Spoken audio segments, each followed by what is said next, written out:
So, bago po ito ay magkaroon po muna siguro tayo ng service na ipag-pray natin na sana ay maging maayos ang lahat. At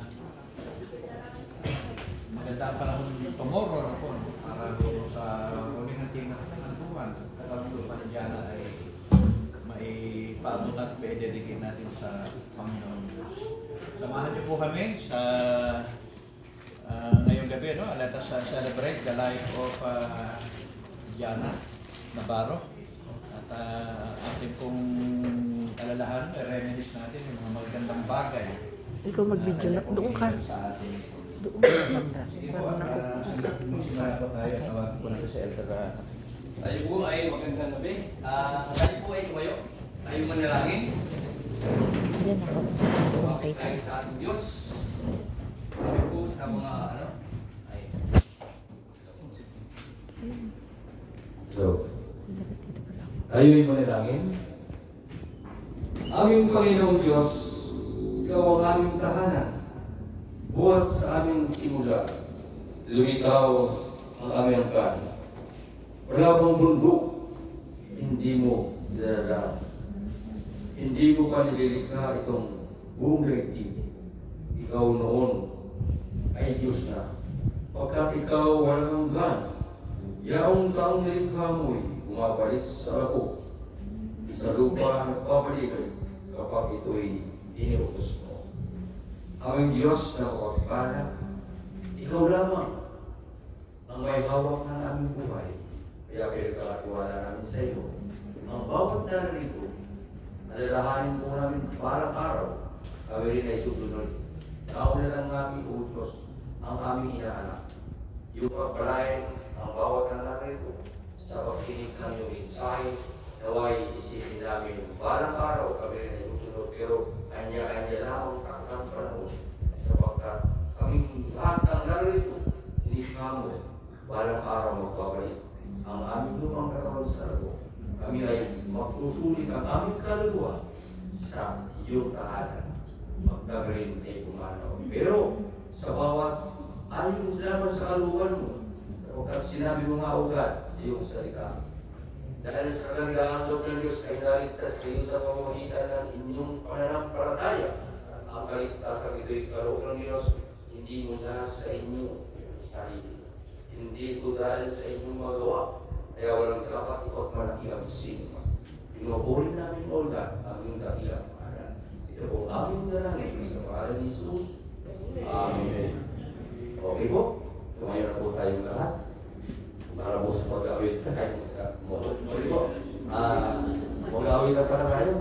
Yung mga ano po, tumayo na lang tayo dahil maraming senior.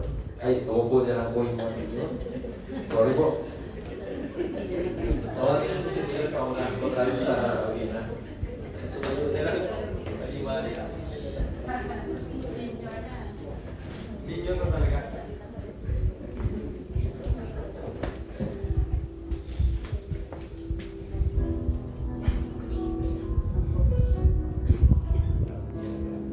Ipuwitan ng ating Panginoon, no? Ang si Diana po, namuhay po siya dito sa mundo dahil po sa sukdulang biyaya ng ating Panginoon.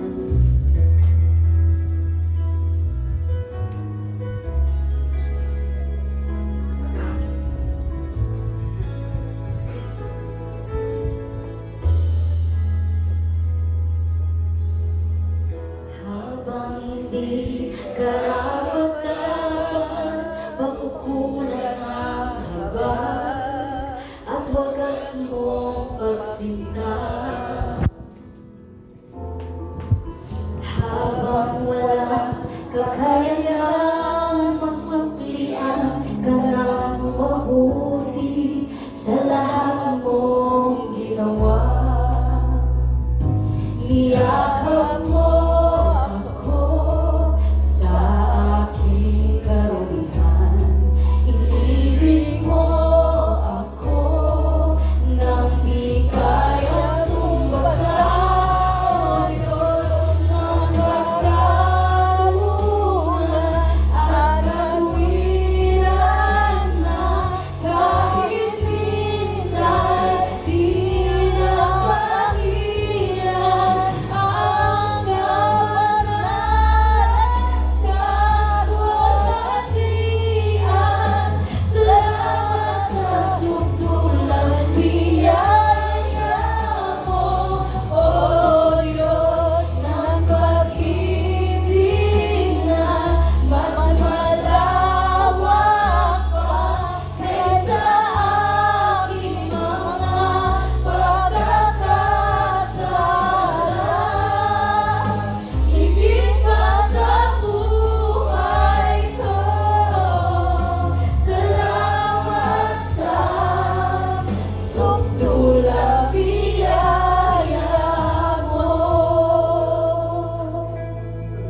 pagsinta.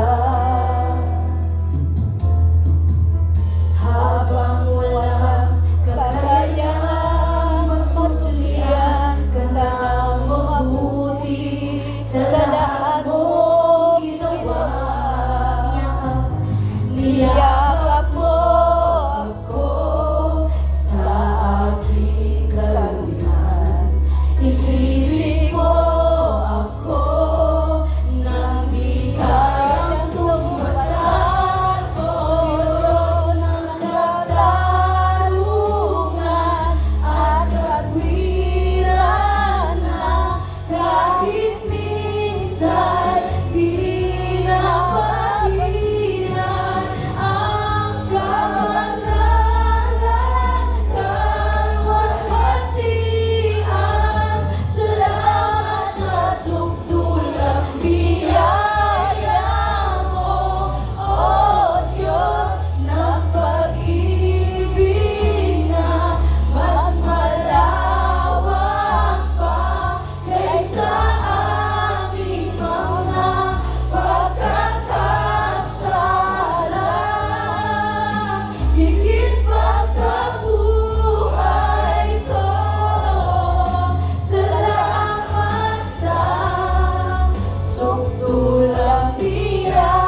as we sing this next song po, no, maraming salamat po sa ating Panginoon na sa gitna ng ating dalamhati, sa gitna ng ating kalungkutan, nararapat pa rin po siya sa ating papuri at pasasalamat. Amen po.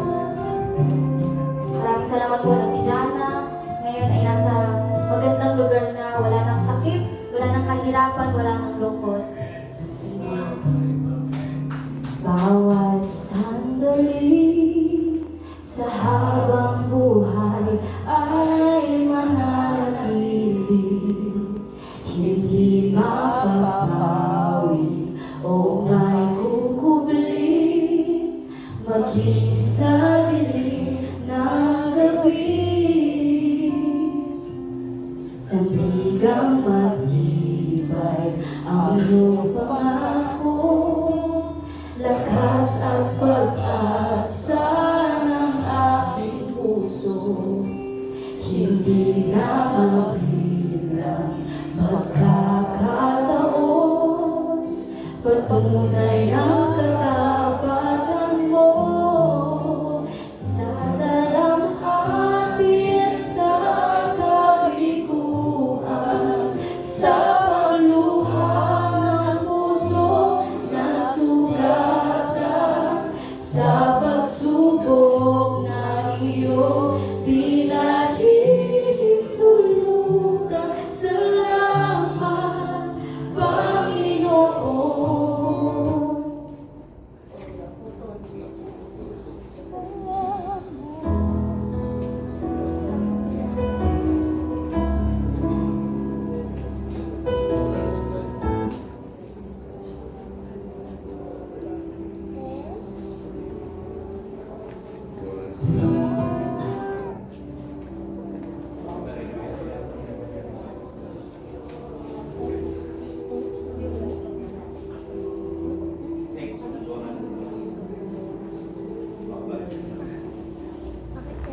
This is Rebani. I'm taking Sa amin pong muling kanta, na paborito po ni Jana. Hindi po natin kanta.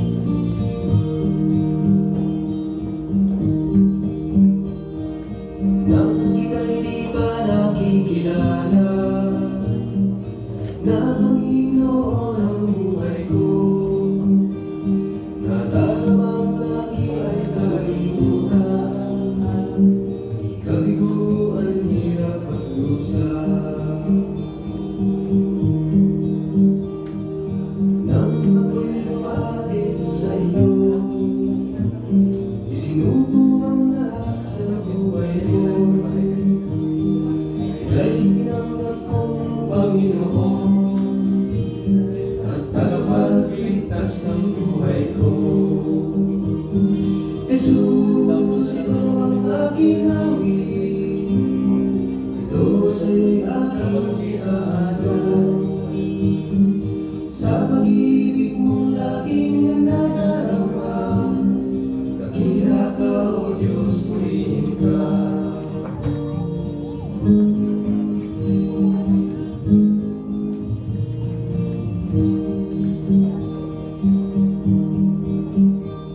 Pagsubok man sa aking dumating, ako'y hindi mo pababayaan. Ikaw lamang lagi ang pupurihin, sasambahin magpakailanman.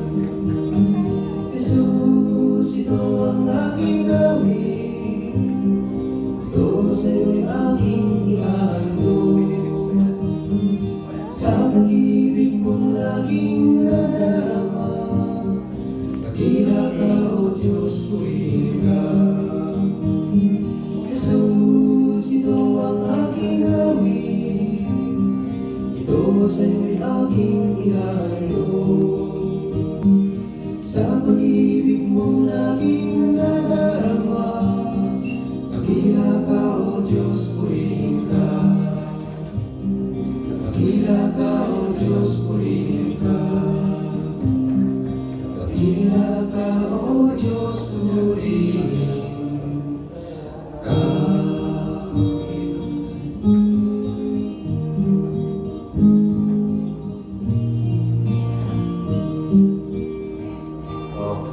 po, salamat po. At may makakakuha na po tayo lahat sa ating pakinggan natin ng mensahe. Ano ba si Pastor Edson? Magandang gabi po. Siguro mamaya ay after the message, I just mention the song. Wala ako sa favorite songs ni Jana. At mabibigyan natin ang pagkakataon ng iba. Magbigay po sila ng unity kay Jana. Again, good evening po sa inyo lahat. Narito po kami upang magpapol ng aming taus-pusong pakikiramay sa Navarro family. Sister Remy, Ibox, at sa kanila pong mga anak sa pagpanaw po ni Jana. Masalamat tayo dahil matapos si Jana ay inuhanan ng Panginoon. Basa ko sa Facebook, sumulat si Remy, no? Tinanggap niya yung pangyayari. Nagpasalamat sa 23 years na nakasama niya si Jana. Usually, gano'n naman talaga ang dapat natin maging response. Pasalamat dahil wala naman din talaga patiyakan ang ating buhay. At isang bagay ang iyak tayo after this life ay ang ating buhay papatuloy na po sa kabilang buhay, sa piling ng ating Panginoon Diyos. No?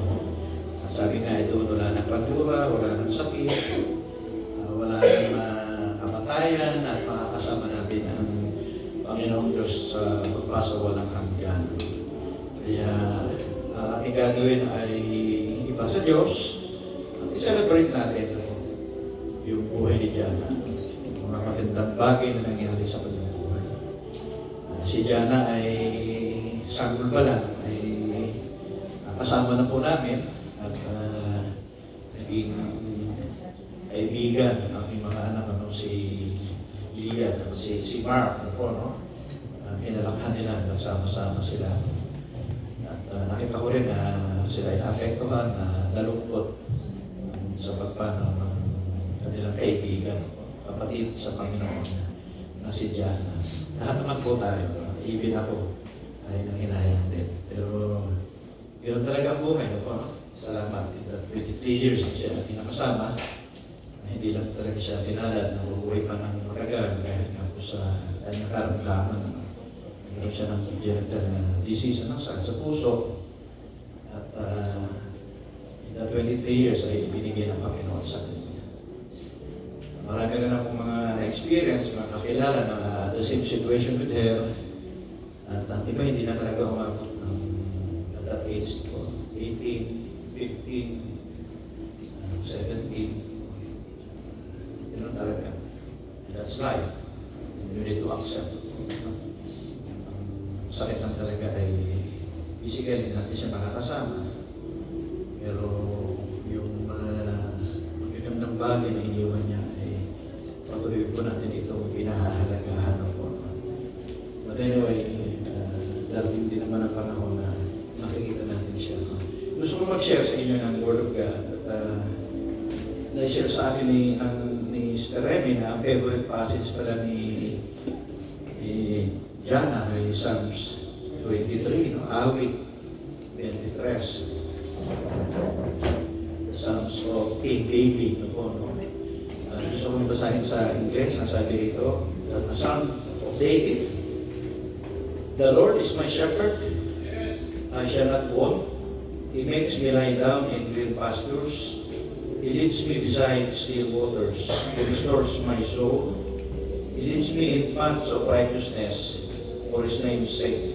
Even though I walk through the valley of the shadow of death, I will fear no evil, for you are with me. Your rod and your staff, they comfort me. You prepare a table before me in the presence of my enemies. You anoint my head with oil, my cup overflows. Surely goodness and mercy shall follow me all the days of my life, and I shall dwell in the house of the Lord forever. Ito ay likha mismo ni David, na dati ay siya po ay isang pastor na magsiluwa ng mga tupa. At si David bilang isang pastor ay matapat na inalagaan niya yung kanilang mga sheep, mga tupa. At ito ay kanyang pinagtatanggol, inaalagaan. At walang sino mang nakalalapit ng mga upabamis na hayop dahil eksperto si David sa tirator ng puno. Pinataboy niya ang mga mababagsik na mga hayop para kainin o napalin ng kanila pong tupa. At napicture ni David na probably ang Diyos din ay ganun sa kanya. So may tatlong bagay tayo makikita rito dito sa Likha. Sulat ni David na kanyang parang pinapersonalize niya na po, no? Na ang Diyos ay ang kanyang pastor at siya naman ay ang tupa ng Panginoon. Parang gano'n din tayo na ang Diyos ang ating pastor at ang Panginoon ang ating tayo naman ay kanyang mga tupa. May tatlong bagay tayo nakikita rito, no? Una, yung comfort ng Panginoon. Sinabi rito, ang Panginoon ay ang aking pastor, hindi na ako mangangailangan. Kanya pinahihimlay ako sa mainam na pastulan. Kanya akong ginagabayan, dinadala sa mainam na tubigan, still waters. At kanyang pinananauli ang aking lakas. Ako ay kanyang pinangungunahan sa matuwid na landas, alam-alam sa kanyang pangalan. Pagkakat kahit ako ay lumakad sa kapahamakan o lilim ng kapahamakan, kamatayan, sabi niya, wala akong katatakutan sapagat ang Diyos ay kasama ko, sumasa akin. Ang kanyang pamalo, ang kanyang pangunguna, ang siyang nagbibigay sa akin ng comfort, kaaliwan.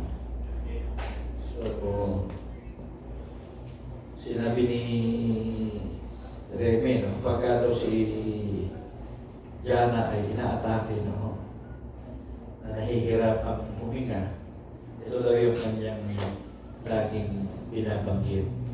Yung iba Psalms, hindi, no? Pero siya naman ang kanyang favorite ay Psalms 23. Na pagdating doon sa even though I walk through the valley of the shadow of death, I will fear no evil, for you are with me. Pagdating doon sa sentence na yun, ay nananauli yung kanyang lakas, nare-restore siya. At siya comfort. Pinatutunayan na ang Diyos ay mabuti, matapat. Ang kanyang salita ay we can depend sa kanyang mga salita sa tono. Siguro si Sopar, hindi ko po alam. At Sopar, sa akin mong kilala na may mga ganito pong condition. Sopar, siya pa lang naman po yung umabot sa ganitong edad. Pwede ito. Kwento ko si Rene, yung aking pong yung pamamangkin ng aking hipag at age 13, the same condition, situation. Dumalaw sa akin sa bahay ng hipag ko. Naglalaro lang. Siguro, hindi na mo ito, napagod. Ayun na. Tuloy-tuloy. At siya po ay umayapa. Anyway, in-expect din naman ng family na maaaring mangyari na sa kanya. At hindi ko naman sinasabi na mas pinapaburo ng Diyos yung isa hindi. Pero siguro ay nakatulong. I do believe, no? Because of the extreme grace of God. No? Dahil sa biyaya ng Diyos ay umabot siya sa ganyang edad na 22. At maraming salamat din po sa Panginoon. So, sabi niya ay, for you are with me, your rod and your staff, they comfort me. Nagbibigay ng kaaliwan, comfort. Jana,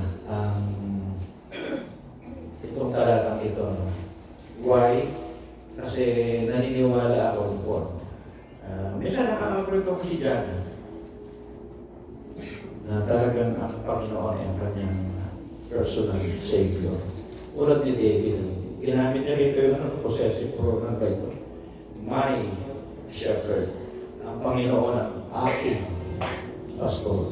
So, pagpapakita na inaangkin niya. O hindi naman sa pag-aalit o hindi. Meron siyang personal relationship with the Savior. Yun naman talaga din ang mahalaga. Maaaring kilala natin ang Diyos. Alam natin may Diyos. Pero yung question na, do you have a personal relationship with that God? At ang Biblia ay malinaw naman ang sinasabi talaga dyan, no? Na dapat magkaroon tayo ng personal relationship with that God. Because God is a personal God, a personal being na po. So kailangan ay maging personal God natin siya o personal Savior.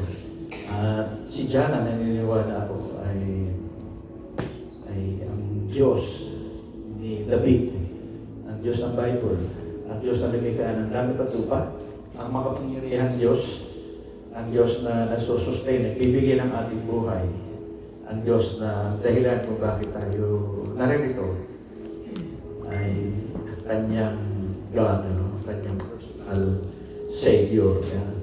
The Lord is my shepherd. At ang kagandahan pa dito, I shall not want. Hindi na ako mangangailangan pa. Napakaganda na pagka-confess ni David. Ang Panginoon ng aking pastor, hindi na ako mangangailangan pa. And I do believe, ay ganun din siguro ang confession ni Jana, ang Panginoon ng aking pastor, hindi na ako mangangailangan pa. Kasi aside from God, meron pa bang hihigit kaysa sa Kanya? Meron pa bang mas above kaysa sa ating Panginoong Diyos? Ang marami kasing tao ngayon na nabubuhay, aside from God, ay meron pa silang ibang kailangan pa. At hindi pa satisfied sa ating Panginoong Diyos. Naghahanap pa ng iba pa, aside from God. At minsan, napag-usapan na minsan ang Panginoong Diyos ay nagiging uling takbuhan. Ang Panginoong Diyos ay kung gipit na at saka lang natin naaalala, kailangan natin doon lang natin nilalapitan. May pagkakataon na meron pang higit na mas mahalaga kaysa sa atin. Ang tawag ng Bible yan ay mga idols. Diyos-Diyosan natin sa ating buhay. At ang Biblia, even ang Panginoong Jesus, even ang Panginoong Diyos na Old Testament, ay hindi ito inaayunan. Because God, our God is a jealous God. Dapat ang ating confession ay siya lamang na po. Above all else. Only God. At sabihin natin, ang Panginoon ng aking pastor, hindi na ako mangangailangan ay magpapahayag na ang iyong buhay ay totally surrender sa Kanya. Totally umitit sa Kanya. Siguro kung si Jana ay ini-imagine ko kung si Jana siguro walang sakit at malusog siya. Ano bang ay tuloy-tuloy ito sa kanyang paglilingkod sa Diyos niya. Ano bang ay inihahayag niya ang kabutihan, katapatan ng Diyos sa kanyang buhay na po. At ano bang ay ipagmamalaki ng Panginoon. I do believe si Jana ay satisfied sa ating Panginoon Diyos. God is glorified if we are satisfied with Him.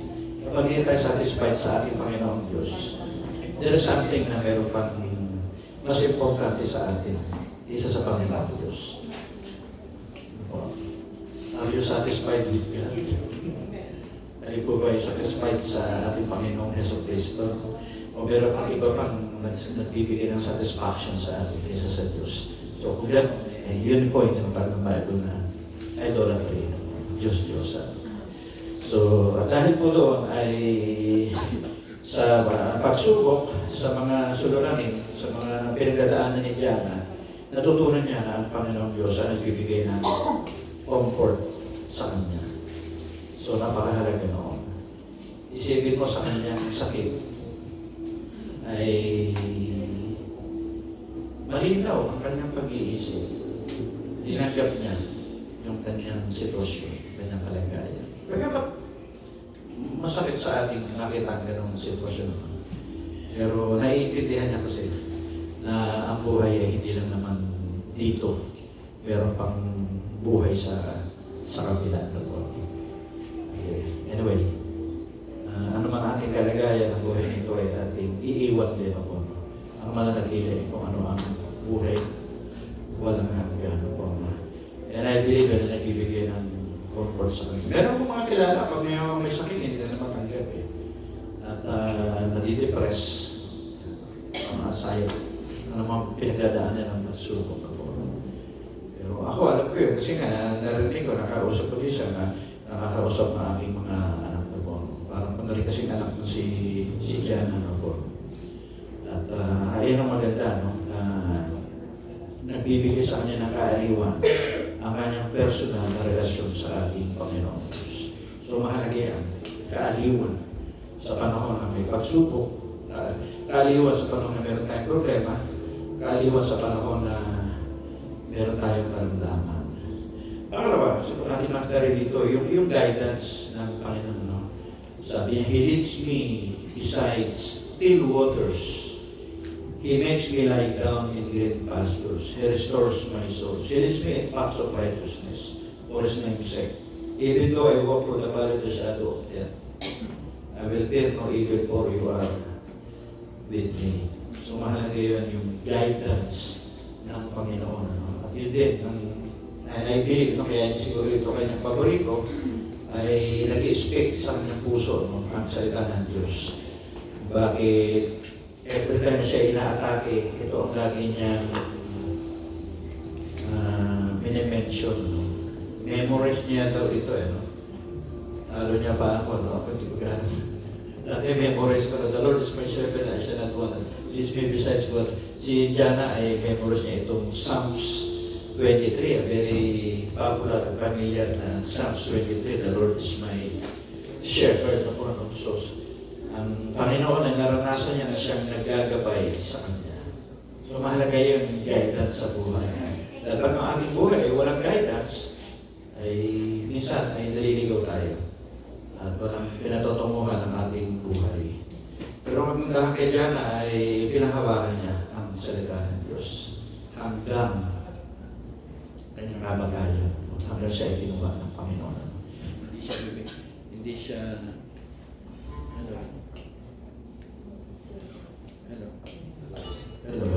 yun.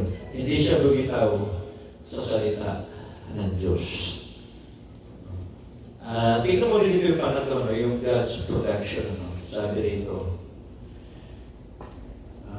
even though I walk through the kahit ako'y lumakad sa anino ng kamatayan, no? Ako'y mapapahamak. Almost, ako ay mamamatay. Sabi dito, I will fear no evil. Hindi ako matatakot. Hindi ako manangamba. Sapagkat siya ay sumasahin. Yung rod, yung pamalo, no? Yung protection ng Panginoong Diyos ay siya nabibigay sa akin ng aliw. And you prepare a table before me in the presence of my enemies. Mula na rin ito, no? Ako ay kanyang pinaghahanda ng aking makakainan, ano? Sa presensya ng aking kaaway. In the presence of my enemies. Very confident si David, ano? Kung halimbawa meron ng kaaway, hindi naman siguro anyone. Hindi ko ba pagka kayo ay nasa isang handaan o sa isang kainan, katabi nyo si Mayor, katabi nyo si Gobernador, o katabi nyo ang Presidente, ay there's something na may sinasabi ito. Halimbawa, nakita mo si Elder Baran, si Elder, katabi ni Presidente. Katabi ni President. baka may kickback din yan. Hindi naman. Siguro ay that is untouchable. No? Hindi natin siya pwedeng gawin. O katabi ng mayor, o katabi ng gobernador, di ba, no? Lalo sa mga Pilipino, di ba, no? So, kaya kung meron kang kaaway, nakita ka, na katabi mo ang somebody, ay hindi niyo pwedeng galawin yan, untouchable yan. So, parang sinasabi ni David, God is my side.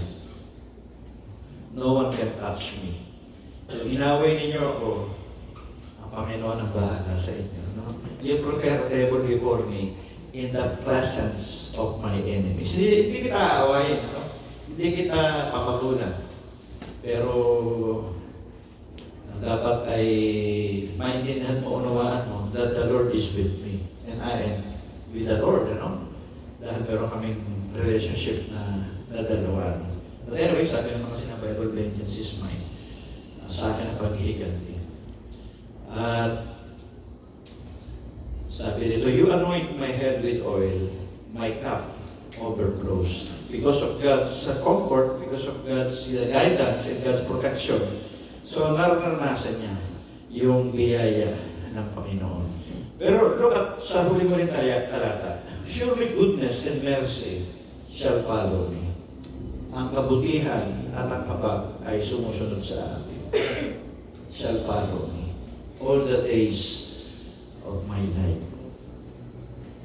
Alam mo, pero naniniwala mo no, na siguro binubulay ito ni John, ano, at naranasan niya yung kabutihan, katapatan ng ating Panginoong Diyos. Ano. Nakikita niya ang biyaya ng Panginoong Diyos sa kanyang buhay.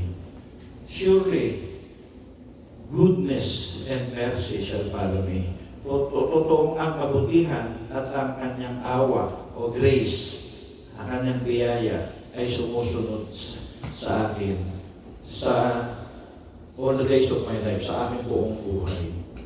Surely goodness and mercy shall follow me all the days of my life. So ganoon pala, kapag ikaw pala may personal relationship with that God, no? At siya lamang ang pangunahin sa iyong buhay, no? Siya ang nagbibigay ng comfort sa iyo, siya ang nagbibigay ng protection sa iyo, ang kabutihan at ang habag ang sumusunod sa iyo. Hindi ikaw ang sumusunod sa goodness and the mercy of the Lord. Magkaiba kasi yun. Eh? So maraming tao hinahabol ng biyaya. Di ba? Kaya nga nauso nga ito, pag yung New Year, nauso nga yung bilhin ng mga bilog-bilog. Kasi hinahabol nila yung biyaya. Bibili ng mga polkatas ng mga damit. Hinahabol kasi nila ang biyaya. But here, hindi yung biyaya kahabulin mo. Ikaw ang mahabulin ng goodness and mercy of the Lord. Nakita niyo? Mag-iba yun eh, no? Kasi pag ikaw mahabol, hindi mo maaabutan talaga eh. Mailang ang goodness and God's mercy. But here, it is the Lord, ano? Ang nagpapadama ng goodness and the mercy of the Lord. Nakuha niyo? At not only that, even up to the point ng kanyang death, still, the goodness and the mercy of the Lord ay naroon. Ito yung sabi rito, no? Surely goodness and mercy shall follow me all the days of my life, and I shall dwell in the house of the Lord forever. At ako ay mananahan sa tahanan ng Diyos magpakailanman. Very confident si David. And I believe yun ni si Jana. Ngayon, dahil tinangkin niya, salita ng Diyos, yung mga promises ng God, na ang Panginoon ang aking comforter, ang Panginoon ang nag-guide sa aking buong buhay, ang Panginoon ang nagpo-protect sa aking buhay, and I shall dwell in the house of the Lord forever. So, nasa na message yan? Nasa pakita na. Kapiling ng ating Panginoon Diyos. Iyon naman ang reason kung bakit ang Panginoon natin Diyos ay bumaba ng household. Kaya nga nagsisalatin ng Christmas. Dahil naniniwala tayo na ang Diyos natin. The second person of the triune God, katawang tao. Inabot tayo lahat. Upang tayo ay makasama niya. Patawarin sa aming mga kasalanan at bigyan ng buhay na walang hanggan. And I shall dwell in the house of the Lord forever. So sabi ng Biblia, ang ating lupang katawan ay ating tahanan, house ng ating soul. And since ang ating katawan ay galing sa alabok, bukas ang ating ililibing ay katawang lupa ni Diana. Lahat naman tayo, no? Mamamatay tayo lahat. Iiwan niya na. Sa alabok ng galing, sa alabok din, babalik yan sa ating Biblia. Ano po, no? Maaatas tayo. Magiging pabo. But, ang tunay na Diana, ang sabi ng kanilang kasulatan, yung kanyang soul, yung light, yung immortal, ay kapiling na ng ating Panginoon Diyos. Kaya, yung tunay na Diana talaga, kapiling na ng Diyos. Ito ay inulit din no? Tingnan niyo po sa John chapter 10.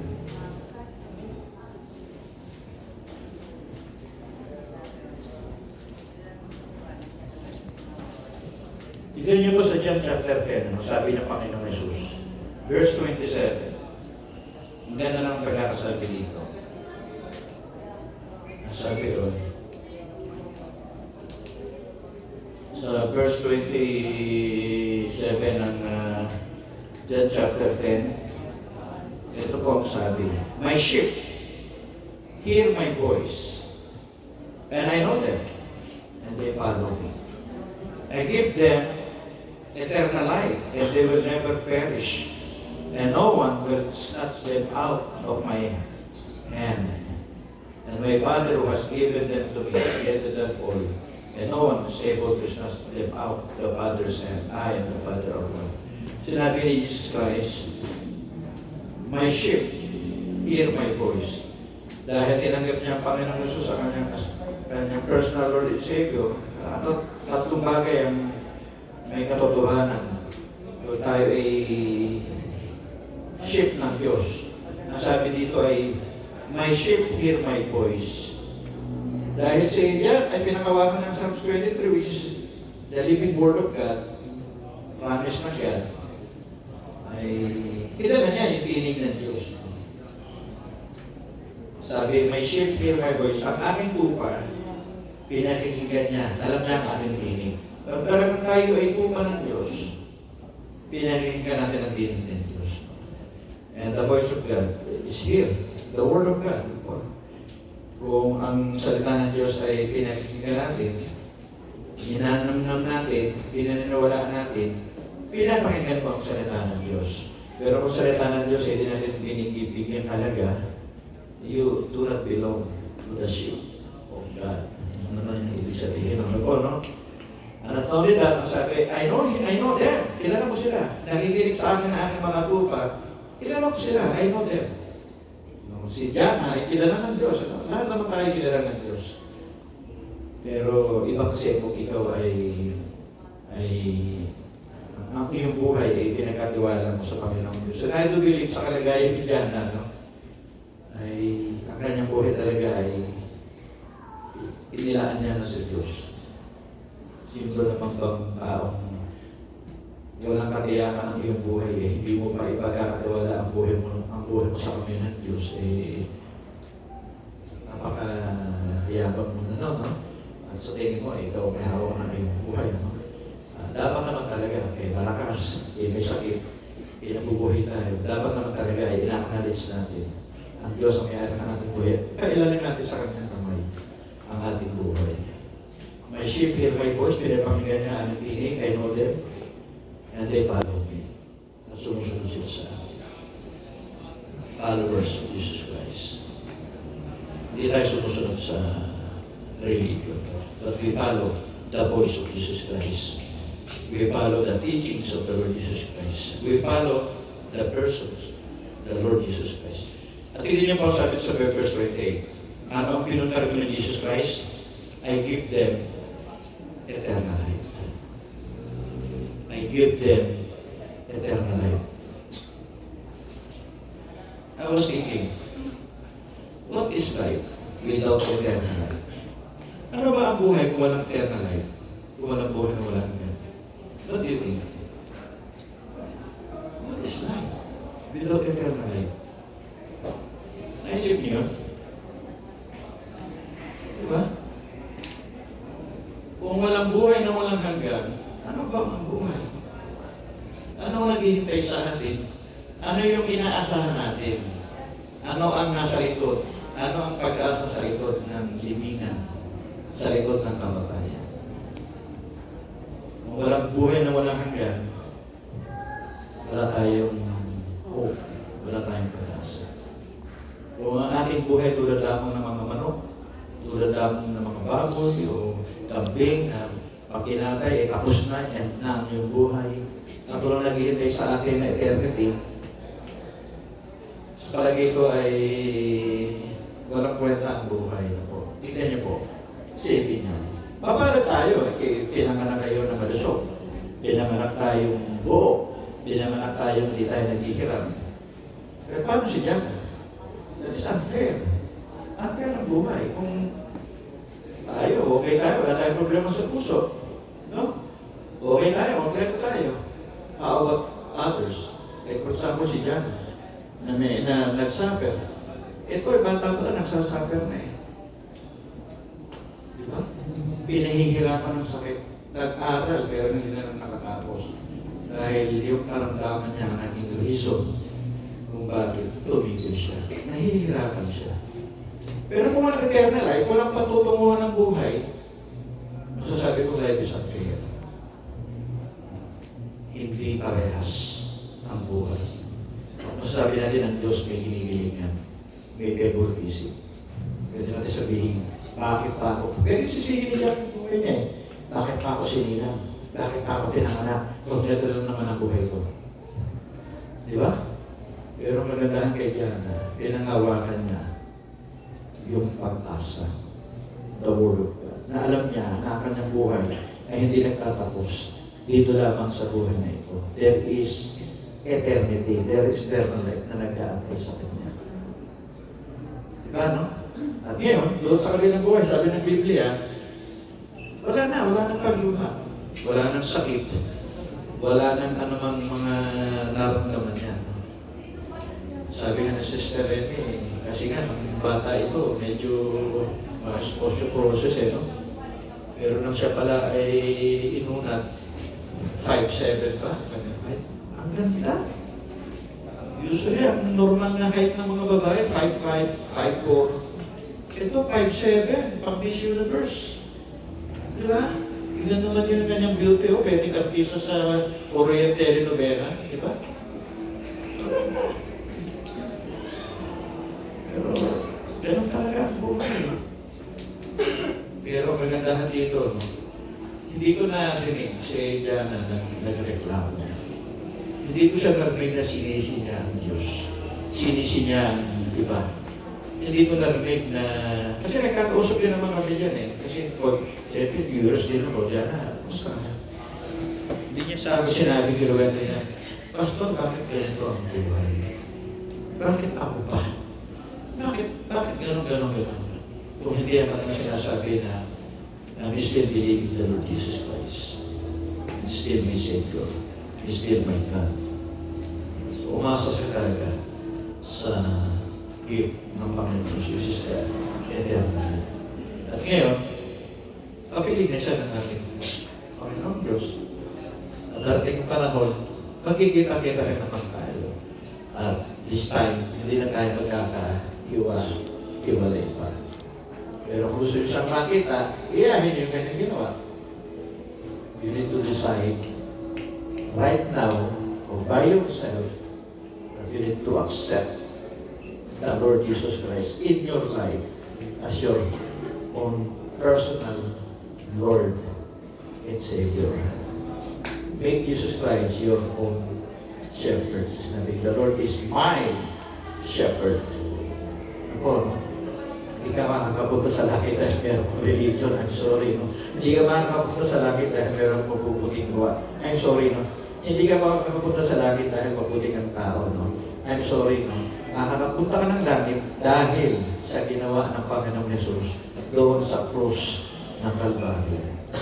Yung kanyang tinapos ang sumpa ng kasalanan, tinapos niya ang sumpa ng kamatayan, tinapos niya ang sumpa ng diablo.